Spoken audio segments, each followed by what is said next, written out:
사랑하는 창창이 친구들, 창문을 열어요 두 번째 시간입니다. 어제 하루 종일 이 큐티 설명하는 요 시간에 이름을 무엇으로 할까 고민을 했어요. 그러다가 갑자기 캐롤이 들려오더라고요.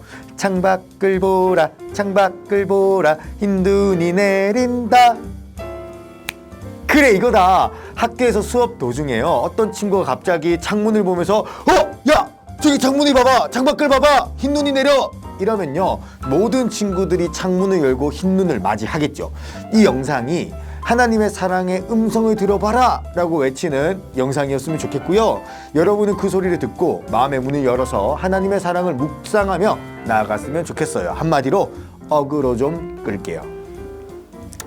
우리는 계속해서 미가서 말씀을 묵상하고 있습니다. 개론 영상은 아래의 댓글을 통해서 먼저 보고 오시면 좋아요. 오늘은 어제에 이어 미가서 2장 6절부터 13절 말씀을 보려고 합니다. 우리는 어제 하나님께서 부자들의 횡포를 꾸짖으시는 장면을 보았어요. 그들은 자신 속에 있는 탐욕으로 인해서 하나님께서 기뻐하시는 뜻과는 정면으로 반대되는 삶을 살았죠.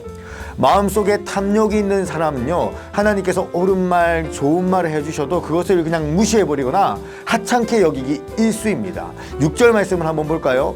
탐욕이 가득한 사람들은요, 예언자들의 말을 무시했다라고 합니다. 당시 예언자는요, 선지자를 뜻하는 건데요, 그 선지자는 하나님의 말씀과 마음과 뜻을 대변해서 알려주는 그런 사람들이었습니다. 오늘 우리가 읽는 이 미가서도요, 미가라고 하는 선지자가 하나님의 뜻을 알려주는 책이에요.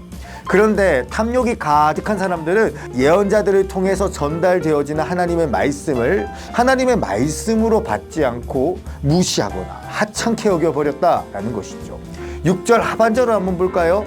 예언하지 말라. 이것은 예언이 아니다. 이건 욕이다. 라고 말하며 선지자들의 말을 무시해버렸던 것이죠. 사람은 마음이 참 중요한 존재입니다. 그 마음 속에 무엇이 들어있는지가 정말 중요해요.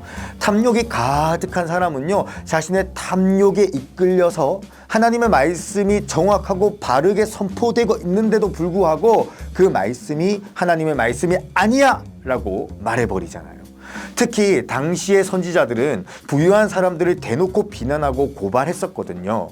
8절 말씀 한번 볼까요? 이렇게 이야기를 하네요. 너희들이 하는 행동은 하나님께서 기뻐하시는 행동이 아니야. 너희들은 꼭 하나님이 없는 악한 사람들과 같이 행동하고 있어. 실제로요, 탐욕이 가득한 이 부자들은 어제 살펴본 것처럼 10계명의 정면으로 반대된 삶을 살고 있었고요. 그리고 그들은 악인들과 다를 바가 없는 삶을 살고 있었던 것이죠. 그들은요, 이웃들을 지켜주고 도와주기는커녕 그 이웃들이 가진 작은 재산도 빼앗아 버렸어요. 9절에 보니까 심지어 부녀들과 어린 자녀들을 쫓아내는 부자들의 악한 모습까지 보여지고 있는데요. 이것은 부자들이 자신들의 부를 더욱 축적하기 위해서 부녀들을 노예로 팔아버리고 그 부녀들의 자녀들까지 다른 나라에 노예로 팔아버리는 장면을 고발하고 있는 거예요. 이렇게 팔령한 부녀와 자녀는 하나님의 땅인 이스라엘에서 쫓겨나게 되어진 것이죠. 선지자들이 부자들에게 하는 말은요, 다 맞는 말이었어요. 명명백백히 그들의 잘못을 고발하고 있는 것이고요. 심지어 그 증거는 셀 수도 없이 많았습니다. 그럼에도 불구하고 부유한 사람들은 어떻게 하나요?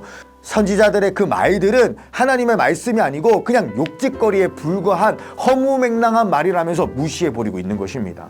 아마 너무나도 맞는 말이라서 마음이 참 많이 불편했을 것 같아요. 맞는 말, 찔리는 말 들으면 불편하고 무시하고 싶은 게 또 사람의 안 좋은 본성이지 않겠습니까? 그리스도인은요, 그 마음속에 탐욕이 아니라 성령님께서 계시는 사람이에요. 이것은 신약에서도 분명히 제시되고 있는데요. 고린도전서 6장 19절 말씀 한번 볼까요? 너희 몸은 너희가 하나님께로부터 받은 바 너희 가운데 계신 성령의 전인 줄 알지 못하느냐? 우리 마음속에는요, 성령님께서 계셔요. 이러한 성령님께서 우리 마음속에 오셔서 하시는 일이 있습니다. 그게 무엇인가요? 하나님의 말씀을 기억나게 하고 깨닫게 하는 것이에요. 예수님께서도 분명히 요한복음 16장에서도 말씀하셨거든요. 하나님의 말씀은 틀린 적이 없고요. 하나님께서는 우리의 민낯과 연약함을 나보다 더 잘 아시는 분이시기 때문에 우리에게 충분히 불편한 말씀, 맞는 말씀, 찔리는 말씀을 해주시는 분이세요. 여러분은 그 불편한 찔림 가운데 어떻게 반응하시고 있습니까? 오늘 이 탐욕이 가득한 자들처럼 자신의 탐욕을 따라 욕심을 따라 하나님의 말씀을 멍멍 무시하시겠습니까? 아니면 그 말씀이 하나님의 따뜻한 사랑의 인도요 지도임을 깨닫고 정직하게 반응하시겠습니까? 7절 말씀을 보니까 하나님께서는요 자신의 말씀하심에 정직하게 반응하기를 너무나도 바라시는 것 같으시네요. 마지막으로 이 말씀을 읽고 오늘 창밖을 보라 두 번째 시간을 마치겠습니다. 요한일서 1장 9절 말씀입니다. 그러나 우리가 죄를 고백하면 그분은 우리를 용서해 주실 것입니다. 그분은 옳은 일만 행하시는 분이기 때문에 우리는 그분을 믿을 수 있습니다. 그분은 우리의 모든 잘못을 깨끗하게 해주실 것입니다. 아멘.